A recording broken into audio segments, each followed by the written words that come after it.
Okay, so we are welcome back to another unit and another session of consumer behavior. We are still looking at the behavior of consumers. And in this unit, our main motive is to look at motivation, ability, opportunity, personality, and consumer behavior in question. So specifically, this session will be looking at the nature of motivation. You've been hearing the word motivation. We've been talking about motivation as a factor that influences behavior of consumers. Even in our daily life, we assume or we say that motivation influence the way we do our things. Motivation influence the way we speak, the way we talk, and how we approach issues. So this will be our main topic for today and for this particular session. So at the end of this session, I expect that students will be able to explain the process of motivation, identified and explain some theories of motivation, explain the importance of the theories of motivation to marketers, and probably you may also look at the importance of motivation to consumers. All right, so let's move on. When we say consumer behavior, what does it mean? What does it refer to? What is your understanding about consumer behavior? However, it's just a rhetorical question though. When we say motivation, as we all know, motivation basically talks about or it refers to the processes that cause people to behave the way they behave or the way they do. It occurs when a need is aroused that the consumer wishes to satisfy. So motivation in a layman perspective talks about the things or the stimuli that actually drive a person to purchase or to patronize a particular product, goods or services. So there are instances where you go to the market to buy something with your scale of preference, as an economist will say. You go to a market with your scale of preference that I'm going to buy this, I'm going to buy this, and all that. You have arranged them according to what order of importance or priority. And because of that, you don't want to go beyond that. But then we are saying that if you go to the market, there are several stimuli or there are several factors that are likely to influence your behavior or your thinking or your decision as a consumer. And that is why we need to be able to look at what motivation actually does in our life. So, as I just said, motivation refers to the processes that cause people to behave the way they do. And this is very basic, right? So, individual life or in our personal life, things that we do is caused by the level of motivation that we have. And it's as a result of factors that actually trigger the motivation that we have. Probably you may need something for your studies or you may need something for your personal life, but sometimes the level of motivation that you have will actually determine whether you buy the thing or you not buy the thing. There are instances where people even buy certain things because of the fact that they are motivated to, not because they need it. So motivation in our life or in our personal lives play a critical role. And that is why as consumer behavior students, we need to be able to look at the level of motivation that our consumers possess. And therefore we can be able to know how to massage that kind of motivation that they have. And then we can actually drive them to buy what we want them to buy. So basically that is what we mean by consumer motivation, sorry. And again, we are saying that once a need has been activated, a state of tension exists that drives the consumer to attempt to reduce or eliminate that particular need. So before you can actually consider your level of motivation, we are saying that there should be something that we call it a need. And it's that need that will trigger or that motivation sometimes will trigger how you approach the need that you need to satisfy. And therefore, motivation is a very critical or very important element of every facet of human being as far as consumer behavior is concerned. All right, we have different levels or models of motivation. As we explained under consumer behavior, we have certain models of consumer behavior. We talked about the consumer behavior decision-making process. We talked about the addictive model. We talked about the stimulus response model and what have you. Yeah, we are saying that to help us understand how important the concept of motivation applies to the consumer behavior, we need to examine the three popular behavior models of motivation. So what this means is that there are several models that actually depict how people get motivated.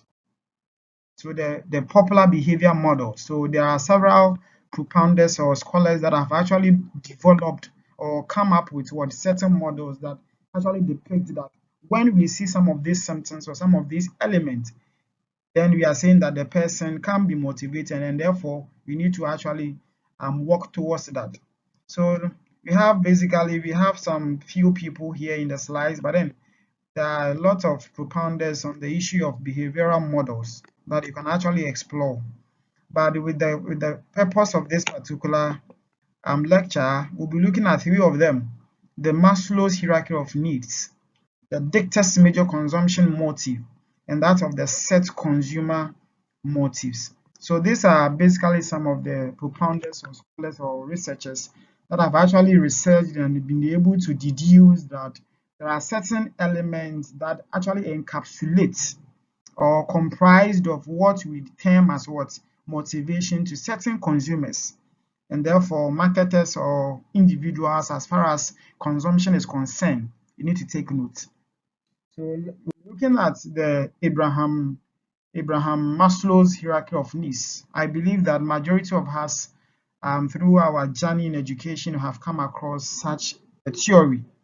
I'll be very happy if one of you can actually explain to me, but then you can do that after this lecture, probably in the course of the discussion, to have an in-depth knowledge about what the Maslow hierarchy of needs. We have criticisms pertaining to these theories that we are going to talk about.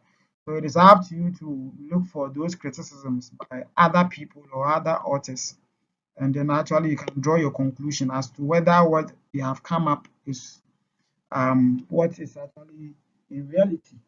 So what is Abraham Maslow talking about?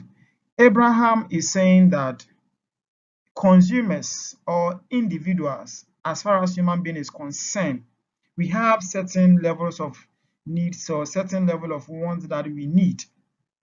And at a point when one is satisfied, it doesn't just end there. That particular consumer would want to look for another higher level of what need. And that was the ideology that he came up with this particular model. So he was of the view that human beings are dynamic. In other way around, or in other words, we are not satisfied with our present state or our current state, and therefore, day in and day out, we want to go extend further. So with the model, he came up with three levels of what needs that every human being actually conform to it. So he was talking about the issue of the physiological, the safety, the sociological or the social need, the self-esteem need, and that of the self-actualization. I know you have heard this model before, and I'm just trying to throw more light on it so that you can actually read extensively on that. So what is the physiological model talking about? The physiological model is saying that, or the concept is saying that every human being at a point, or as far as our um, behaviors are concerned, would want to first of all satisfy things that we think they are basics or they are basic to our survival. So the physiological needs are basically the needs that every human being would need in order for him or her to survive. So without those needs, we cannot survive or we cannot actually thrive as what do you call it, as human beings. And some of them are the clothes, the shelter, the accommodation, and all that. So they are the basic thing that we need for our survival. And that is what he captured as the first element of human need. So when somebody or a consumer is satisfied with the physiological need, that particular consumer, after satisfying his or her physiological need, would want to now look for a safety. So safety means that the person will now want to be protected, would want to ensure that he or she is safe in wherever he or she finds himself, and therefore would want to have certain goods or certain services or certain products that will actually help him or her to protect his identity or his personality. So that is the second level. The example of the security or the safety needs, you can actually mention a lot of them. So some people may want to have gun.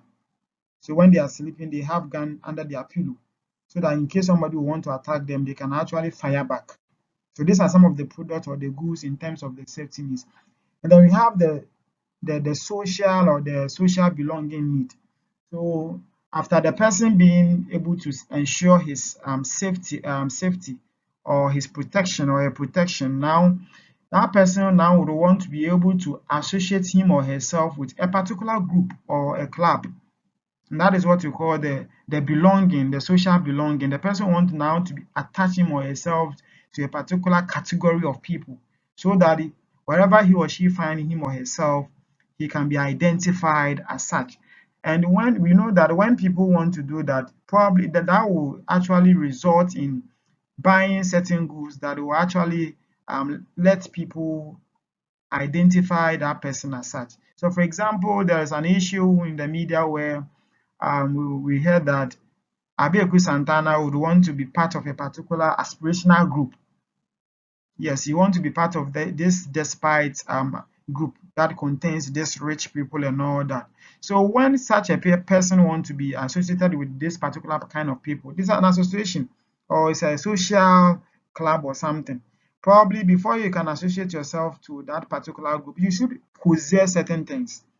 You should be able to have certain things at your possession that will actually tell people or will tell actually let people know that indeed this person is part of this particular group. So when people want to be identified as such, they would want to buy products or they would want to buy certain goods and services that will actually help them to communicate to people that they belong to this particular group. So if you are a marketer and you realize that this is the kind of consumer that you have, or this is the type of customer that you have, it will actually tell you the kind of marketing strategies that you should even be able to devise in order to get the attention of your customers. Because if the person is at the physiological level, you don't expect that you market something that relate to a social belonging something. The person will not buy it. So what Maslow is saying is that you should be able to know the level of your consumers and know the kind of product you actually sell.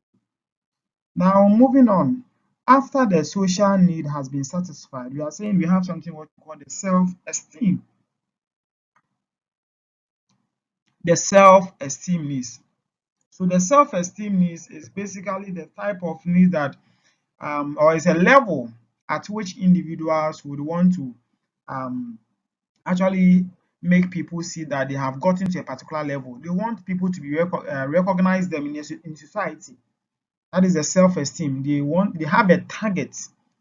So, for example, in life, a consumer may want to be a manager in a particular firm or organization. So, when the person has been able to achieve that level of status, then we can say that the person has gotten it for self esteem, what do you call it, level. And if the person is at that particular, and those people who are working at the bank, the managers and all that, you see the kind of suit that they wear. And if you're a manager, you don't expect that you be taking public transport. That is it. So if you have seen such a person and then you want to sell something to you, don't go to the person or go and market what you, let's say, bicycle or motor or whatever. The person will not buy because the status the person has gotten to is beyond that limit. So that is it. And the last one has to do with the self-actualization that sometimes people refer to as the growth need.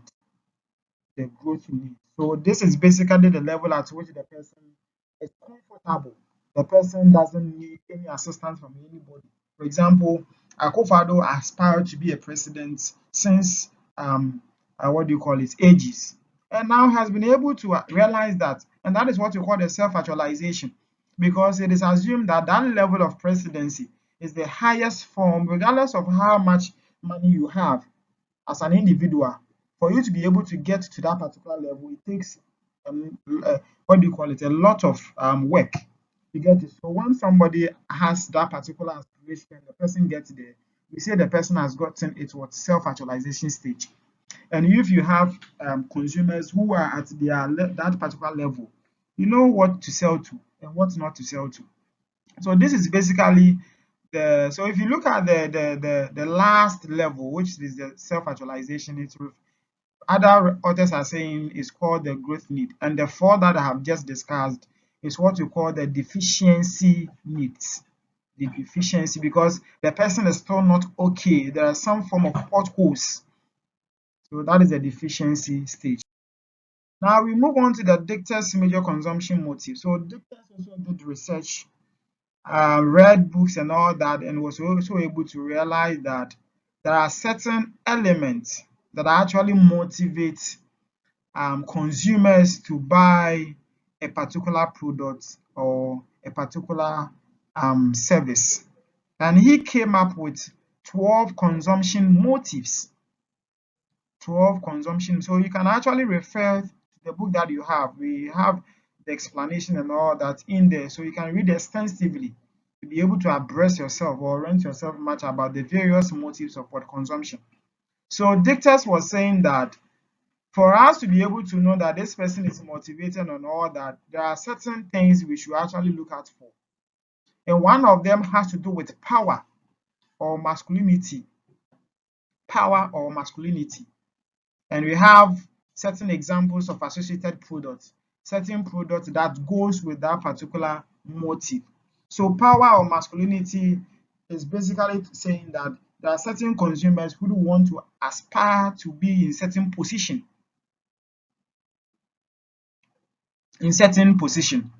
and therefore they would want to buy certain product to be able to complement whatever power that they want. For example, if somebody wants to become an MP, you don't expect that person to drive in an ordinary what do you call it vehicle. At least the person should get a 4x4 or a very nice car, because it is something that if you're aspiring for, it goes with a particular integrity. So if you see you dress your in a particular car, it doesn't give us the hope or the assurance that you can actually do the job that you're actually aspiring to or aspiring for. So that is the power. And the examples of the product has to do with the power tools, the hot rods, the heavy shoes, and then what have you. Then we talk about issue about security. So another motive or another perception that drives or motivates a person to buy something is what you call security. Security. Then we have the eroticism. This word, if you mention it, you have to be very careful. My brothers and sisters, and my elder sisters and my other brothers. Eroticity, because it can cause a lot. So please, when you are mentioning that word, make sure you are very careful with that. Okay, so that is it. So that's another consumption motive. So another product we can look at is the sweets. We can talk of what grapes and all that, because we think the ice cream, the home baking, and the hospital care, because we think that these are some of the various products that if they are there, it actually protect us. If somebody is sick, probably the person will want to what do you call it, visit a hospital. And if that hospital care is not there, how then the person becomes what do you call it, motivated to buy the product? So security. So when people want to actually have some sense of security, it also triggered them to be able to buy certain product. Then as I talked about the eroticity, then we have the moral purity or the cleanliness.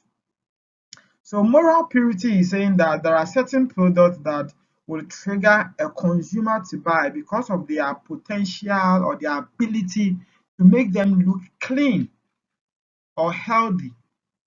So the Bible made us understand that cleanness is next to what godliness, right? So that is it. So if somebody is that kind of conscious in terms of cleanliness, the person would want to be always having have soap. And even in terms of the soap, the quality of it. It's not about the bathing soap and then you'll be using the washing soap and you'll be using it to bath. No. So it depends on the cleanliness that is subjective. Cleanliness is a word that is you cannot actually pinpoint that this is what we call cleanliness. It is subjective to individual understanding, and therefore it will trigger people to buy what they want to buy. And what you call the social acceptance. Social acceptance is also another motive that people buy what they buy, or it's another reason why people are motivated to buy certain things. So this is there because everybody accepts it. So for example, toys. Toys is being accepted that is something that children can be used to play, even the absence of their parents and all that, because it has that form of familiarity with children that been accepted. So if that is the case, then there are certain consumers who want to do that or want to have those things will buy. And even ice cream, as another example, children like ice cream, and everybody is saying that ice cream is good and then all that. Then we have individuality as also another motive. So individuality is saying that yes, we have several individuals are cannot be individuals are dynamic. Let me put it that way. So individuality. So the what we call the social acceptance is saying that everybody has accepted it and all that. There are people who have perspective to different issue or same issue. So if you put something to a table right now, or if you put something on the table right now, how I will perceive that thing will be quite different from how my brothers and sisters you may also perceive it. If you are to put something on the table, even those that they did the visual arts, they will put something on the table and they will tell the class to draw. And you will see the outcome of the drawing. Some people, if the thing is like, what do you call it, a fridge, people will be having a shape that looks like a car and all that. And that is what we actually refer to individuality. How you see the thing, probably the person have an eye problem. So how can you tell? You can't tell. You get it? So people may prefer foreign cars. Somebody may prefer perfume, but somebody may say that no, I want to go the natural way. Because in the olden days when perfume were not there, what was our parents using to actually make sure that their body odor is not there and all that? So I want to go by what the traditional way. And that is the issue about individuality. Your perception is different from my perception. And that is why even in research, we are saying that research is subjective. That is why we have different perspective. People are saying that we should go the qualitative way. Others are saying we should go the quantitative way. And now we have another emergence method, which is called the mix method. People are saying that there's a problem with the qualitative, there's a problem with the quantitative. Why don't we blend the two so that we can have a good research? And it's there. So these are some of the reasons why people are motivated, are triggered to buy certain things. So if you see somebody, you visit somebody's house or something, and the person has decorated the place with, let's say, foreign thing. The person is maybe into foreign, what do you call it? Is in love with the foreign world, and therefore may want to have those kind of thing. Just to portray that maybe this is the country I want to actually one day go. I know a friend that he has been prophesied that he will go to US, and therefore the person has gone to buy a US flag and it's in the car. You get it? So that is the individualism that we are talking about. Then we can talk about status. So people are fashionable. You get it? People want fashionable clothes. Some want luxurious cars. Some want a whole lot. So the status of the person will also actually determine what to buy and what not to buy. So if you're a marketer, you need to be able to track all these things, because what will motivate one person will not be the same thing that will motivate the other. And even if you are being born by the same blood, there are some certain differences. And even with twins, they still have differences. You get it? That is why we have Simon twins and all that are unidentical twins. So then we have what you call the femininity. So this is another word that when you are mentioned, you have to also be very careful. So it's also another reason, issue about reward, mastery over environment, desalination, and magic mastery. These are all motives or reasons why people buy what they buy. Then another model also came in by Set. So Set also did research or came up with findings that there are basically 5 reasons or motives why people buy what they buy. And the first one he talked about was about the issue of what functional. So he is saying that, so if you look at the outcome of Set, it's basically trying to recorner all the issues that we have discussed for dicta. So for example, Set is saying that we have one motive which is called the functional. So the purchase of a car because it is the reliability nature. or the safety. And it can be traced to one of the motives of what? Dictators. So people buy something because how the thing function, the functionality of the thing, and that is why there are some people if they buy cars and then you realize that that same car somebody will go and buy it and the person will have it differently because the person perceive the functionality of that car differently as compared to the other ones, and therefore the person may want to go to that particular extent. And it depends on your level of how choked your pocket is. So functional is also another motive why people buy what they buy. And then aesthetics or the emotional motives. So here aesthetics is basically talking about the color, shape of things. There are certain people that they buy certain things because of the nature of how the thing look like, the shape of how the thing look like. So the person would want to buy a car because this car looks this particular way and it's nice to me, and therefore I want to buy this car. I have a friend that says that only the car he wants to buy first is Hyundai Civic because the shape and the design of the car is so nice to him or her, to him, sorry. So that is it. That is the issue of aesthetics or the emotion that the person has attached to that particular product or that particular service that we are talking about. So that is aesthetics. So you have to know that as a marketer, you know the kind of aesthetics or the kind of emotion that people actually attribute to a particular product, so that when you are actually advertising, you know how to communicate. And that is why people or those that are into the production of let's say this Benz or I've forgotten this example, the Lamborghini cars. Have you seen? Yes, it is not that popular. They don't actually advertise Lamborghini on this TV station that this our traditionalists have taken all over. Because those that buy those type of cars are not what do you call it, TV lovers, or they don't have time. Those people, they don't have time to watch TV and all that. So what is the essence of going to advertise your Lamborghini or your Benz or Range Rover or whatever on the television? And because normally parents have given access to what do you call it, the television to the children, and those people normally read magazines, and that is why those type of products are published, or they are actually, yes, advertised in magazines and in newspapers and all that, because the rich people, the smart and people, yeah, these are the places that they go to read and get that information. So this is another reason why people buy what they buy, the shape and then the color, the shape and then the color. Then we have social as another motive why people buy what they buy. So the purchase of a car because it has an image reflecting a reference group, as I indicated earlier on. So the kind of association that you actually belong to will actually also depict the kind of product you should buy. So if somebody would want to look like want to belong to a despite group, you don't have to go and buy any other, like you go and buy Toyota Vit and then you tell me that you want to be part, you are part of Despite group or you are part of that association or club. Nobody will actually believe you because those kind of people, they don't drive in those cars. Go and see the type of cars that they buy. So if you see the kind of social status of the person, it will actually tell you that this person will go in for this and this person will not go in for this.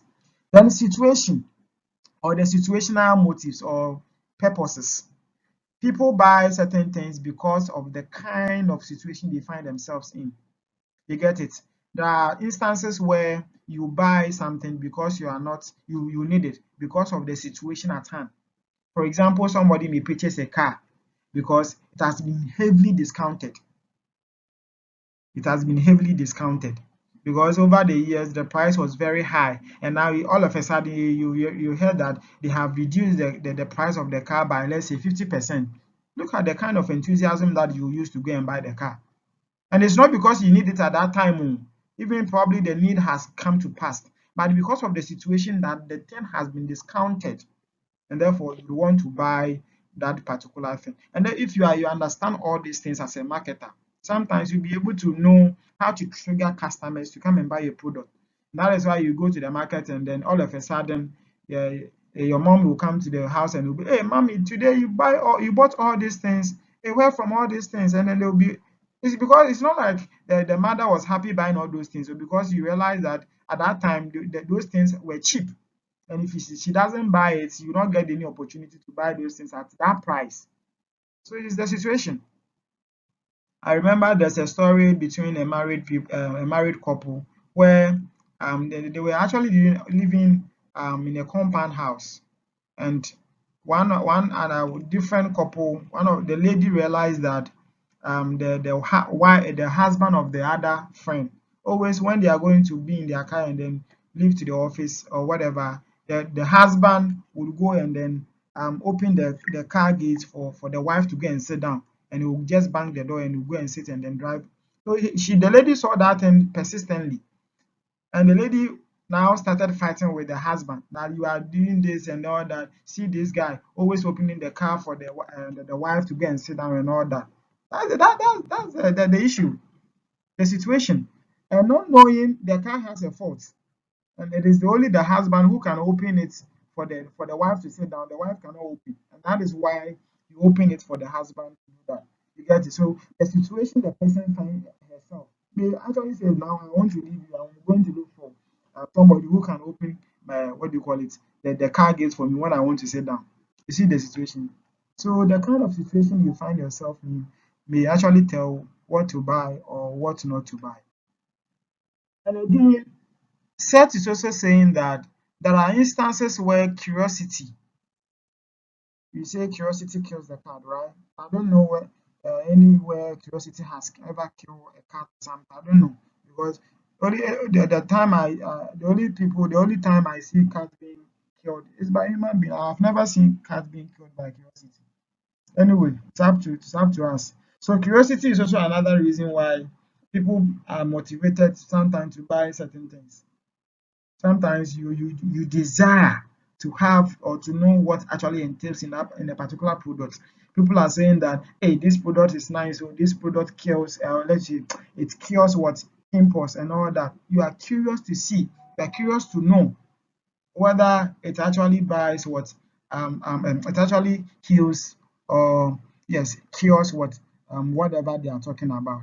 So the level of curiosity that the customer finds him or herself will also trigger or motivate to buy a particular thing.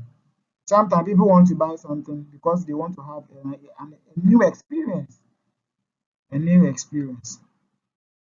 So in summary, we have looked at the models of um, consumer motives, why people buy what they buy and all that. We have looked at what you mean by motivation and all that.